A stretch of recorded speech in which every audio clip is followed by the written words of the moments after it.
Arab Emirates ಅಧ್ಯಕ್ಷ Sheikh Mohammed bin ಝಾಯಿದ್ Al Nahyan ಅವರ ಅನಿರೀಕ್ಷಿತ ಭಾರತ ಪ್ರವಾಸ ಪಾಕಿಸ್ತಾನಕ್ಕೆ ಮತ್ತಷ್ಟು ಹೊಡೆತ ನೀಡಿದೆ.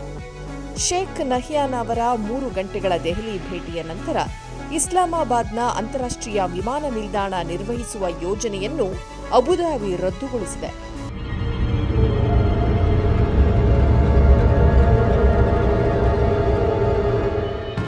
ಆಗಸ್ಟ್ 2025ರಲ್ಲಿ ಈ ಯೋಜನೆಯ ಒಪ್ಪಂದವಾಗಿತ್ತು. ಈ ಬೆಳವಣಿಗೆಯನ್ನು ಪಾಕಿಸ್ತಾನದ ದಿ ಎಕ್ಸ್‌ಪ್ರೆಸ್ ಟ್ರಿಬ್ಯೂನ್ ದೃಢಪಡಿಸಿದೆ. ಯುಎಇ ಯೋಜನೆಯಲ್ಲಿ ಆಸಕ್ತಿ ಕಳೆದುಕೊಂಡ ನಂತರ ಮತ್ತು ಕಾರ್ಯಾಚರಣೆಗಳನ್ನು ಹೊರಗುತ್ತಿಗೆ ಮಾಡಲು ಸ್ಥಳೀಯ ಪಾಲುದಾರರನ್ನು ಹೆಸರಿಸಲು ವಿಫಲವಾದ ನಂತರ ಯೋಜನೆಯನ್ನು ಸ್ಥಗಿತಗೊಳಿಸಲಾಗಿದೆ ಎಂದು ವರದಿಯಲ್ಲಿ ಹೇಳಲಾಗಿದೆ. ಯಾವುದೇ ರಾಜಕೀಯ ಕಾರಣ ಇದಕ್ಕೆ ಕಾರಣವಲ್ಲ. ಯುಎಇ ಮತ್ತು ಸೌದಿ ಅರೇಬಿಯಾ ನಡುವೆ ಬೆಳೆಯುತ್ತಿರುವ ಅಸಮಾಧಾನದ ಹಿನ್ನೆಲೆಯಲ್ಲಿ ಹೀಗೆ ಆಗಿದೆ.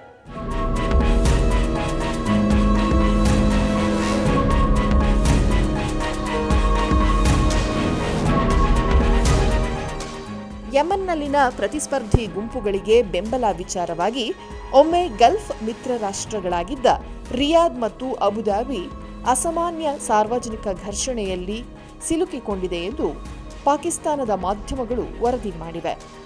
ಇಸ್ಲಾಮಾಬಾದ್ ರಿಯಾದ್ನೊಂದಿಗೆ ರಕ್ಷಣಾ ಒಪ್ಪಂದಕ್ಕೆ ಸಹಿ ಹಾಕಿದೆ ಮತ್ತು ಸೌದಿ ಅರೇಬಿಯಾ ಟರ್ಕಿಯೊಂದಿಗೆ ಇಸ್ಲಾಮಿಕ್ ನ್ಯಾಟೋ ಎಂದು ಕರೆಸಿಕೊಳ್ಳಲು ಬಯಸುತ್ತಿರುವಾಗ ಯುಎಇ ಭಾರತದೊಂದಿಗೆ ಹೊಸ ರಕ್ಷಣಾ ಒಪ್ಪಂದಗಳಿಗೆ ಸಹಿ ಹಾಕಿದೆ. ಸೌದಿ ಅರೇಬಿಯಾ ಕೂಡ ಪಾಕಿಸ್ತಾನದ ಮಿಲಿಟರಿ ಜ್ಞಾನದ ಮೇಲೆ ಒಲವು ತೋರುತ್ತಿರುವಂತೆಯೇ ಯುಎಇ ಭಾರತದೊಂದಿಗೆ ಹೊಸ ರಕ್ಷಣಾ ಒಪ್ಪಂದಗಳಿಗೆ ಸಹಿ ಹಾಕಿದೆ.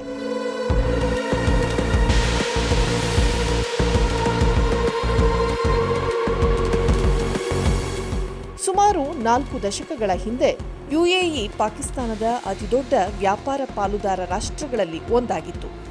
ಸಾವಿರಾರು ಪಾಕಿಸ್ತಾನಿಗಳು ವಿವಿಧ ಕ್ಷೇತ್ರಗಳಲ್ಲಿ ಕೆಲಸ ಮಾಡುತ್ತಿದ್ದರು. ಎರಡೂ ದೇಶಗಳು ರಕ್ಷಣೆ, ಇಂಧನ ಮತ್ತು ಹೂಡಿಕೆ ಯೋಜನೆಗಳಲ್ಲಿ ಸಹಯೋಗ ಹೊಂದಿವೆ. ಆದರೆ ವರ್ಷ ಕಳೆಯುತ್ತಾ ಸಂಬಂಧಗಳು ಕೆಡುತ್ತಾ ಬಂದಿದೆ. ರಾಜಕೀಯ ಹಸ್ತಕ್ಷೇಪದಿಂದಾಗಿ ಕಳಪೆ ಆಡಳಿತ ಮತ್ತು ದುರಾಡಳಿತ ಪಾಕಿಸ್ತಾನದ ಸರ್ಕಾರಿ ಸ್ವಾಮ್ಯದ ಉದ್ಯಮಗಳಲ್ಲಿ ಭಾರೀ ನಷ್ಟಕ್ಕೆ ಕಾರಣವಾಗುತ್ತಿದೆ ಎಂದು ಇತ್ತೀಚಿನ ವರದಿಯೊಂದು ಹೇಳಿದೆ.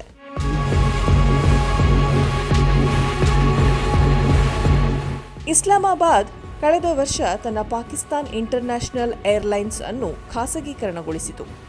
ಅಫ್ಘಾನಿಸ್ತಾನ ಸೇರಿದಂತೆ ಗಡಿಯಲ್ಲಿ ಸವಾಲಿನ ವಾತಾವರಣದಲ್ಲಿ ವಿಮಾನ ನಿಲ್ದಾಣಗಳನ್ನು ನಿರ್ವಹಿಸುವಲ್ಲಿ ಯುಎಇಯ ಅನುಭವದ ಹೊರತಾಗಿಯೂ ಇಸ್ಲಾಮಾಬಾದ್ ವಿಮಾನ ನಿಲ್ದಾಣದಿಂದ ದೂರ ಸರಿಯುವ ಕ್ರಮ ಪಾಕಿಸ್ತಾನಕ್ಕೆ ಮತ್ತಷ್ಟು ಹೊಡೆತ ನೀಡುವ ಸಾಧ್ಯತೆ ಹೆಚ್ಚಾಗಿದೆ.